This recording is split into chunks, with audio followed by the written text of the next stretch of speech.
Hay conceptos que son poliédricos, polisémicos y multidimensionales, como el conocimiento, la información y los datos. Cada uno de estos conceptos se pueden analizar desde distintos ángulos, perspectivas y metodologías. Sin duda alguna, la cúspide de todos estos conceptos es el conocimiento. Pero, ¿y qué es el conocimiento?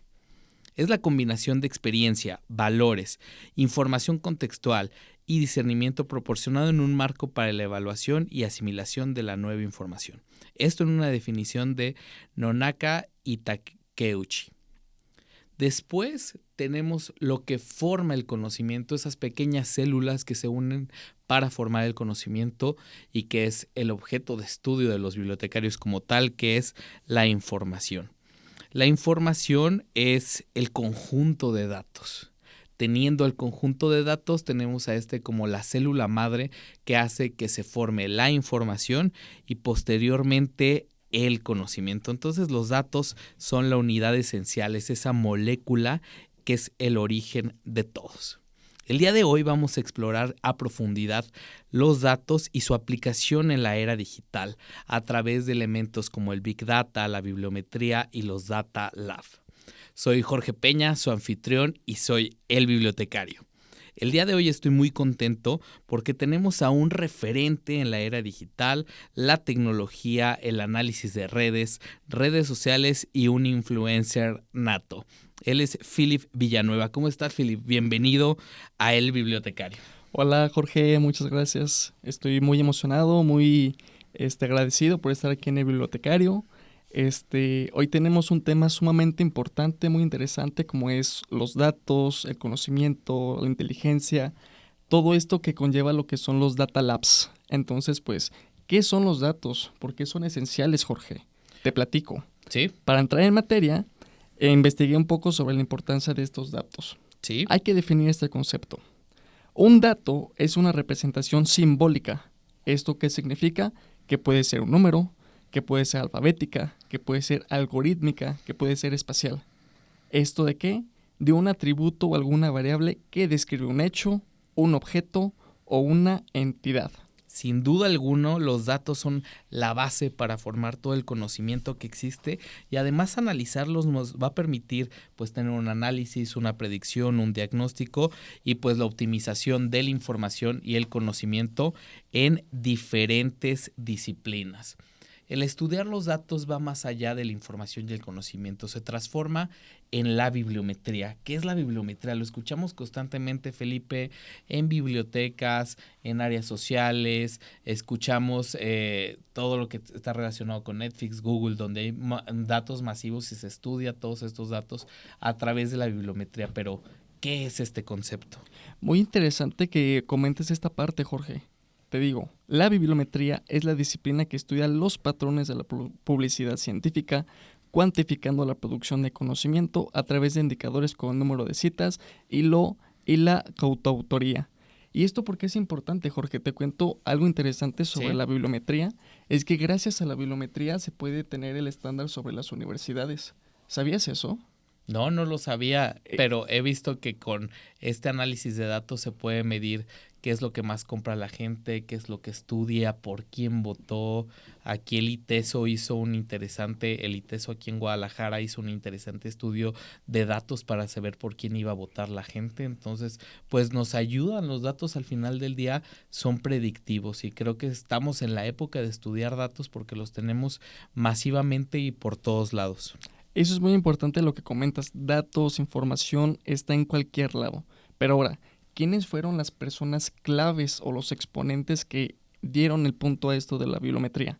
Te comento, tenemos a Derek J. de Soya Priest, que es el pionero de la bibliometría moderna y su teoría del crecimiento exponencial de la ciencia. También tenemos a Eugene Garfield, que creó el factor de impacto y el Science Citation Index, que son las herramientas fundamentales en la evaluación de la investigación, y a George E. Hirsech, que desarrolló el índice H. ¿Esto qué es? Es un indicador que mide el impacto de la producción científica de un autor. Así es, y con esto la bibliometría ha permitido revolucionar el impacto que tenemos en el conocimiento, en la producción científica y en la investigación. Pero Felipe, la bibliometría ya no solo se utiliza en ámbitos de bibliotecas, en ámbitos de investigación, sino que se utiliza también pues en el ámbito social. Cuéntanos sobre esto. Pues en el ámbito social podemos decir, pues existen lo que comentamos previamente, los data labs. Uh-huh. Estos data labs nos alcanzan o nos ayudan para ver estos datos y todo a un contexto mucho más allá. Y hemos de comentar que el día de hoy hablaremos, como comentamos, de bibliometría y en análisis con estos data labs. Voy a comentarles un poco sobre lo que es el Business Research Center. Muy bien. Este Business Research Center cuenta con 5 laboratorios que son sumamente importantes. El primero, Neurolab. Este Neurolab nos ayuda a medir las respuestas de las personas a estímulos publicitarios. Muy bien. Segundo laboratorio, Innovation Lab. Esto que cuenta con cascos de realidad virtual que nos permite acceder a diversos metadatos. ¿Esto qué quiere decir? Todo lo que tiene que ver con el ámbito digital. Y diversos metaversos también Diversos nos permite metaversos, estar en sí. diferentes ubicaciones y locaciones. Tercero, Behavioral Lab, diseñado para estudios detallados del comportamiento del consumidor. Interesante. Qué interesante, ¿no? ¿Qué compramos? ¿Cómo compramos? ¿Dónde están las cosas? ¿Qué es más importante, lo de arriba, lo de abajo? Cuarto, Retail Lab. Se dedica al análisis del retail tanto en el mundo físico como en la realidad virtual. Ahora que tenemos dos vidas, la vida virtual y la vida real. Y quinto y no menos importante, el Finance Lab, que nos ayuda a lo que es análisis del riesgo, evaluación de marcas y empresas y evaluación financiera de proyectos de inversión. A todos nuestros spot y escuchas, les tengo una enorme sorpresa porque el día de hoy vamos a tener al influencer que generó todas estas ideas con apoyo de un super equipo y nos va a hablar cómo funciona cada uno de estos laboratorios de datos. Así que, Felipe, danos las pistas sobre el super invitado que vamos a tener el día de hoy. Es una persona sumamente interesante, sumamente preparada. ¿Sí? Podemos comentar que es especialista en bibliometrías y análisis de información científica. También te puedo comentar que es experto en áreas académicas y de investigación. Además, que cuenta con publicaciones y contribuciones científicas sumamente importantes, proyectos de investigación en evaluación de la ciencia. También ha colaborado con en el ámbito internacional y redes de investigación. Muy bien. Es presidente de la IMEF. Muy bien. Y pues, cómo no, es americanista de corazón y es amigo de toda la comunidad UP. ¿Quién es? Bienvenido al doctor Hugo Briceño Ramírez. Querido y estimado y americanista Hugo, ¿cómo estás? Bienvenido al bibliotecario. No, bueno, para mí es un honor, casi me hacen llorar ahorita con el currículum, ¿no? Sobre todo que Philip y Jorge Peña, el hombre del momento, pues lo hayan leído o hayan platicado un poco sobre mí. Yo les agradezco mucho. Es un honor estar acá con ustedes y con su auditorio, ¿no? Entonces, para hablar de estos temas tan interesantes. Muy bien, antes de hablar de lleno del Business Research Center, nos gustaría comentar con esto la importancia y el estudio de los datos. Hugo, ¿por qué es importante estudiar los datos en la época actual? Bueno, mira, yo creo que lo primero es generarlos. Es muy importante generar datos. Antes no teníamos la posibilidad de generar la información. Hoy en día, con la tecnología podemos generar información y creo que es un paso ya importante poder generarlo, ¿no? Un segundo paso, como bien lo indicas, Jorge, es analizarlos, y el analizarlos es importante para la toma de decisiones.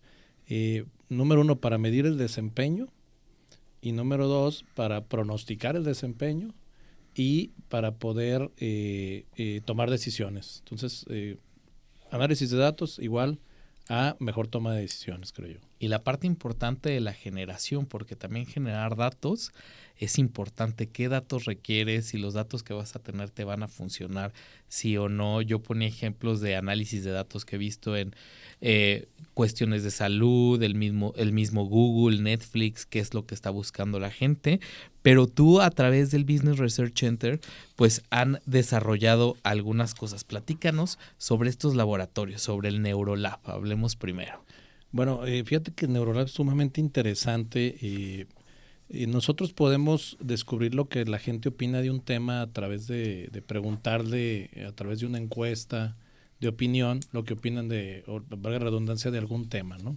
Entonces, sin embargo, las personas pueden no ser 100% sinceras en sus respuestas, ¿sí? Sí. Lo que nos sirve el NeuroLab es para obtener realmente cuáles son las sensaciones o los sentimientos que tiene una persona ante un estímulo. Es decir, tú puedes poner, por ejemplo, una foto de no sé, de un producto y le puedes preguntar a la persona, ¿comprarías este producto? Sí. ¿Te gusta este producto? Sí. Pero realmente, ¿qué está diciendo su cuerpo? ¿Qué nos dicen sus sentimientos, sus sensaciones? Y eso es lo que nos ayuda el NeuroLab. Por ejemplo, aquí, doctor Hugo, una pregunta. ¿Cuál es la sensación, por ejemplo, no sé, en primera instancia vas a una tienda y tienes un producto, pero tú te das cuenta que en otra tienda que está más lejos, ese producto está más barato? ¿Tú crees que con este NeuroLab nos ayude a definir qué es lo que pensamos si, lo tengo aquí, lo compro enseguida, o prefiero ahorrar unos pesos para ir a la siguiente tienda? Bueno, eso que tú comentas es economía del comportamiento, es muy, muy interesante. Y hay varios experimentos al respecto que se podrían hacer aquí también en el Business Research Center.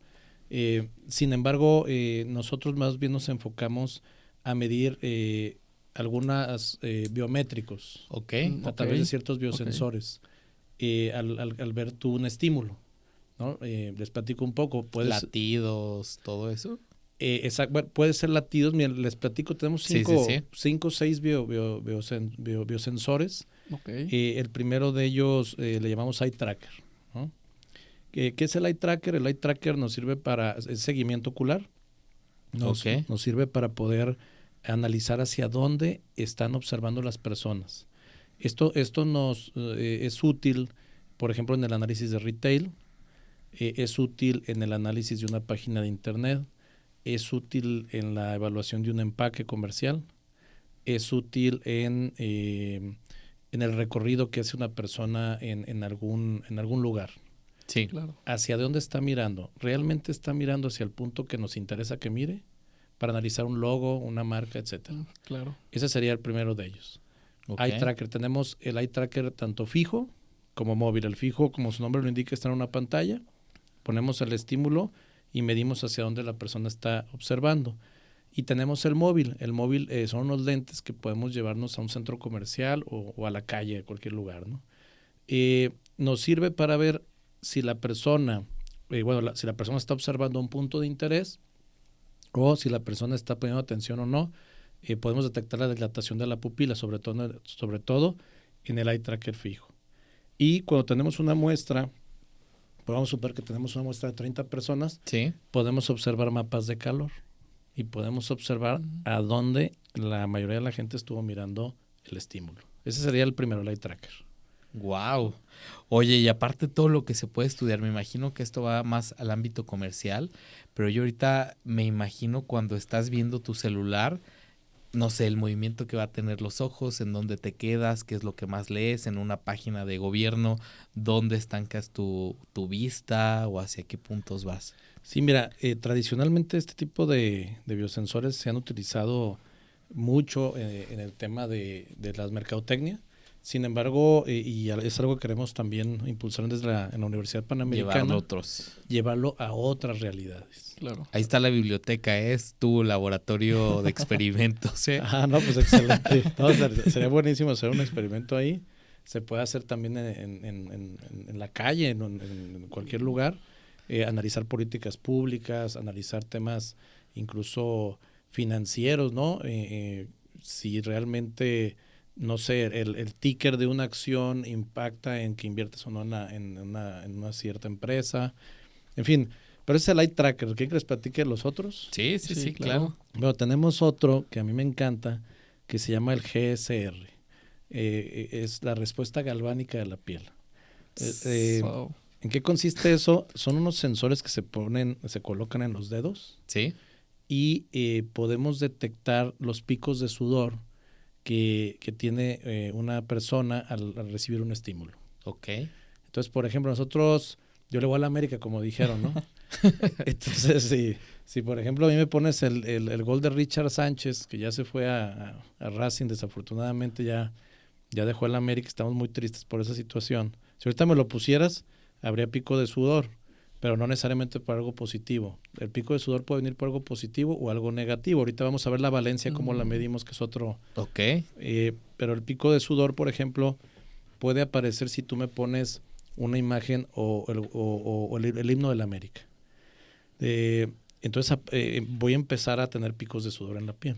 Wow. Y esos picos de sudor van a aparecer en ciertos momentos donde la canción me inspire más. De igual manera, si me pones algo de las Chivas, también me aparece picos el pico de sudor. De enojo. Pero pueden ser de enojo. Perfecto. Entonces, es bien interesante porque esos picos de sudor pues nos pueden servir, por ejemplo, cuando vas a una tienda y vas pasando por algún producto que te guste, la gente suda. Son cosas microscópicas, no sé cómo llamarlo. No es que te esté sudando, que esté mojada la mano, ¿no? Esos biosensores. Son esos cambios. Esos cambios. En el GCR. Y entonces los puedes detectar. Y no solamente para muchos temas. Incluso una vez hicimos un experimento con Toy Story, cuando Woody, ya ven que le regalan a Woody, está bien feo esa parte. Sí, claro. ¿No? Entonces ahí el GCR empieza a picar con todos los picos de sudor. Se dispara, sí. Wow. Entonces, este tipo de análisis, por ejemplo, aquí con el GCR, obviamente nos apoyan o ayudan a ver lo que es esta parte de la toma de decisiones estratégicas al momento de comprar cosas, pero como comentas, pues también puede servir al momento de sentir. Por ejemplo, en el himno de la América, en situaciones tristes como la película de Toy Story. También podría servir en canciones, o sea, puede aplicarse a muchas situaciones legales, ¿no? También. Cuestiones legales. Fíjate que hicimos cuestiones legales también, por supuesto. Pero ahorita que estás hablando de canciones, nosotros hicimos un estudio sobre música mexicana. Lo entrecomillo música mexicana porque quizás no les guste, pues, pero de estos grupos como Peso Pluma, por ejemplo. Claro. Analizamos una canción de Peso Pluma, una canción de La Arrolladora. Ok. De la MS, me parece. Y una canción de Luis Miguel. Ok. Pusimos un estímulo de 30 segundos de la canción de cada uno de estos tres grupos y revisamos el GCR, los picos de sudor por minuto.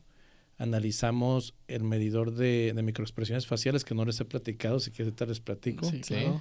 Y esa información la cruzamos contra la disposición a pagar de la gente por un concierto. Esto lo hicimos en Boston. Lo hicimos en Boston con 14 personas, 3 estímulos. Fue nuestra muestra, 14 por 3. Y pudimos cruzar la información de sus datos demográficos, llámese edad, género, nivel de estudios, contra su opinión, es decir, cuánto está dispuesto a pagar esa persona por asistir a un concierto, y eso lo cruzamos contra los biométricos. Ok. Entonces es maravilloso ver, desde un muy particular punto de vista, cómo los resultados de los picos de sudor, por ejemplo, del GCR, estaban estadísticamente relacionados, era estadísticamente significativa la relación con la disposición a pagar por ir a un concierto de ese grupo. Entonces, ese es uno de los muchos ejemplos. Digo, me encantó el ejemplo de la música. Quizás no es el mejor ejemplo de hacer este tipo de estudios, pero se puede realizar para cualquier cosa que quieras. Realmente, aquí el techo es nuestra creatividad y yo los invitaría a nuestros radioescuchas pues que echen a volar la imaginación y podamos hacer estudios de mucho interés. Oye, ¿no? Y que se presten a los análisis, evaluación. Me imagino que ustedes están experimentando, viendo los datos y necesitas usuarios para hacer esto. Sí, les agradeceríamos que nos apoyaran para participar en esto. Obviamente cuidamos la confidencialidad, ¿no? Y tenemos ciertos estándares éticos que hay que cuidar, ¿verdad? También. Oye, después está el Innovation Lab, donde hay un tema súper potente en la actualidad, que es la realidad virtual, y utilizan cascos de realidad virtual para ir a diferentes metaversos. O sea, tú sitúas de forma virtual a las personas en otros lados. ¿Esto cómo funciona? Sí. Oye, si me permites nada más comentarte de un biosensor que tenemos anteriormente. Dinos. Una disculpa, muy rápido, vuelvo a la pregunta ahorita que me hiciste. Tenemos también el medidor de microexpresiones faciales. Yo les decía que el GCR nos mide la intensidad del sentimiento, pero no la valencia emocional. Es decir, no nos mide si es positivo o negativo. eso lo podemos medir con el medidor de microexpresiones faciales. Sí. Nos mide si estamos contentos, tristes, enojados, etcétera. Y tenemos el electroencefalograma, en el cual podemos medir el estado mental en el que se encuentra la persona, la onda cerebral que tiene, si es una onda beta, gamma, etcétera, y podemos medir si la persona está teniendo atención o no está teniendo atención. Y por último, espero no me falte ninguno, tenemos el medidor de el análisis de voz. Podemos, a través de escuchar la voz, podemos medir el sentimiento que tiene la persona. Bueno, eso para cerrar un poco el Neurolab, retomando la pregunta de Innovation Lab. De Innovation Lab. Bueno, en el Innovation Lab tenemos varias cuestiones que podemos hacer. Número uno, lo que ustedes hablaban del análisis de datos, fundamental para nosotros. Podemos hacer estudios econométricos, estudios de ciencias de datos. Podemos también tener estudios de lo que ustedes decían, de entrar al metaverso. Podemos entrar a diferentes metaversos. Hemos entrado, por ejemplo, a veces al del Starbucks, a veces al del Oxxo. Te encuentras mucha gente ahí, muchos avatars. Wow. Entonces, pues allá hay un Oxxo virtual que con los lentes vas al Oxxo. Exactamente. Wow. Entonces tú entras al Oxxo, llegas y te encuentras ahí como a 50 personas que no sé qué están haciendo. Oye, ¿en el metaverso también la segunda caja está cerrada? Sí, no, de hecho ahí está peor porque ninguna está abierta. Ok. De hecho a veces se pone uno nomás, hay un avatar. Sé tú el cajero del día de hoy en el Oxxo. Así es. Bueno, así es, entonces, sí, no, a veces están cerradas las dos, pero tú entras a esos Oxxos, a ese Oxxo, por poner un ejemplo de muchos que puedes entrar, y te encuentras a 30 personas ahí, y llegas y platicas con ellos, y pues son gente que está en todo el mundo, y te pones a platicar con ellos, con avatars. Y bueno, eso lo podemos hacer. Nosotros tenemos un propio metaverso. Hemos hecho desarrollado nuestro metaverso, que es el retail virtual, que después pasará el retail, pero en el retail virtual, lo que podemos hacer ahorita lo tenemos privado, pero la idea es hacerlo público. Podemos entrar, podemos tomar producto. Podemos tomar producto con la mano. Podemos también divertirnos. Hay algunas cuestiones ahí para aventar, hay unas pelotas, etcétera. Podemos rayar con un plumón y podemos tener podemos entrar al Innovation Lab, porque el retail y el Innovation están pegados físicamente. Entonces podremos tener una clase en el metaverso si queremos. Obviamente, desde un muy particular punto de vista es más práctico quizás tener una clase en Zoom, pero bueno, podríamos tener una clase en el metaverso o convivir con personas de cualquier lugar del mundo desde nuestro Innovation Lab de la UP. Entonces, eso es algo que ya desarrollamos. Es algo que hay que explotar más, que hay que abrirlo al público. Ahorita te digo, tenemos una cuenta que podemos entrar aquí en el casco que tenemos aquí. Pero también otra cosa que podemos hacer en Innovation Lab es el tema de la inteligencia artificial. Ok. Cosa que nos parece espectacular. Nosotros podemos tener una conversación, por ejemplo, con un cliente molesto, ¿sí? Con un cliente molesto puedes platicar. El cliente molesto pues te reclama una serie de cosas, tú tratas de convencerlo o de no convencerlo y al final te pone una calificación de cómo fue que lo trataste. Que el cliente es totalmente IA, sí, pues, me imagino. Totalmente inteligencia artificial en español o en inglés. Realidad virtual o realidad mixta puede ser, es decir... Realidad mixta. Si la realidad mixta es, por ejemplo, que estamos aquí en este cuarto y aparece ahí donde está Jorge, aparece una persona. Esa es realidad mixta. Y realidad virtual, estamos en un espacio 100% virtual y podemos platicar con una persona. Esa entrevista puede ser cliente molesto, puede ser una entrevista de trabajo a nivel bajo, intermedio o alto, y puede ser en varios sectores, financiero, retail hay de varios. Okay. Entonces es otra de las cosas que podemos realizar. Y bien, principalmente eso, pero podemos realizar más cosas. Por ejemplo, se puede hacer un pitch de negocios, para que la inteligencia artificial te critique, pues, o te retroalimente, ¿no? Entre otras cosas, ¿no? Sí, pues muy interesante esto que nos comentas, o sea, las posibilidades son, pues, consideramos, pues, infinitas, esto de la inteligencia artificial, los metaversos, sumamente interesante. Pero ahora vamos con el tercer laboratorio, que es el Behavioral Lab, que está diseñado a lo que es el comportamiento del consumidor. ¿Qué nos puedes apoyar o qué nos puedes comentar sobre este laboratorio? Es muy interesante porque los laboratorios están relacionados entre sí. Entonces, por ejemplo, en el Behavioral Lab podemos utilizar las herramientas del NeuroLab. Entonces, en el NeuroLab podemos utilizar, en el Behavioral Lab podemos utilizar GCR también, el medidor de microexpresiones faciales. El Behavioral Lab no es una cámara Gesell. No sé si se acuerdan de las películas de Jack Bauer. Sí. Bueno, Jack Bauer no usaba cámara Gesell, más bien. Pues mira, estamos dentro de una especie de cámara. Exactamente. La que usan los psicólogos, donde se ponen afuera a ver el comportamiento y los de adentro no ven cómo está funcionando. Exactamente, simplemente se analiza, ¿no? Y eso sería el Behavioral Lab básicamente.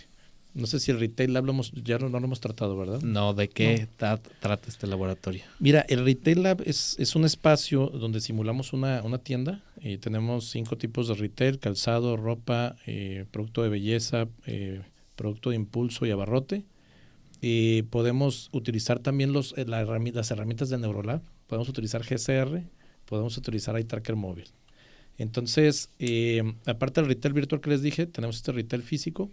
En ese retail físico podemos hacer experimentos, podemos poner producto. La verdad es que no soy experto en esta parte de mercadotecnia, pero depende de cómo pongas el producto y en qué zona lo pongas, es la eficacia para vender, ¿no? Claro. Se pueden hacer experimentos, una persona que entra con una caja para ver qué productos mete.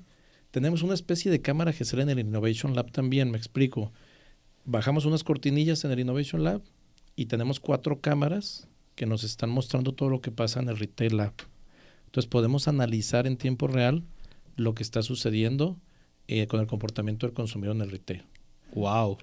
Y finalmente hay un último laboratorio, ¿verdad, Felipe? Es correcto, el último laboratorio de estos 5 que podemos encontrar en el Business Research Center es el Finance Lab. ¿Qué nos puedes comentar sobre este último laboratorio, Hugo? Bueno, este laboratorio es interesante porque podemos analizar información financiera. Tenemos algunas aplicaciones, por ejemplo Factset, que es una plataforma que utilizamos para obtener información financiera. Se pueden hacer estudios de evaluación de empresas, se pueden hacer estudios de análisis financiero y podemos también hacer simulaciones para proyectos de inversión, simulaciones para evaluación de empresas y análisis de mercados también financieros. Muy bien, pues aquí tenemos estos 5 laboratorios, los invitamos a seguirlos, conociéndolos, están completamente en la página de la Universidad Panamericana como Business Research Center, UP, y pues descubrir el increíble mundo de los datos, de la información y de la modernidad que ya llegó hasta nuestros días. Hugo, vamos a ir cerrando este podcast y nos gustaría cerrar contigo con un juego, se llama Tic Tac Toc. Te doy una palabra y nos dices la primera palabra que se te venga a la mente. ¿Juegas? Me da miedo, pero sí. Dato. Decisiones. Bibliometría. Conocimiento. Business Research Center. Innovación. Investigación. Cambio. Biblioteca. Conocimiento. Big Data. La nueva era. El América. Mi primer amor. Muy bien, pues esta fue una interesante entrevista que tuvimos con Hugo. Y pues nada, Hugo, quedas cordialmente invitado al bibliotecario y pues estamos sorprendidos. Me gustaría cerrar con algunas conclusiones. La modernidad llegó hacia nosotros, los datos llegó hacia nosotros y hay que aprovecharlos, utilizarlos y transformar estos datos en información y después en nuevo conocimiento. Como siempre, fue un gusto estar con ustedes. Yo soy Jorge Peña y los invito a que sigan buscando ese rayo que los inspire por la mañana. Me acompañó Felipe Villanueva y Hugo Briceño. Un placer y muchas gracias. Esto fue El Bibliotecario. Gracias.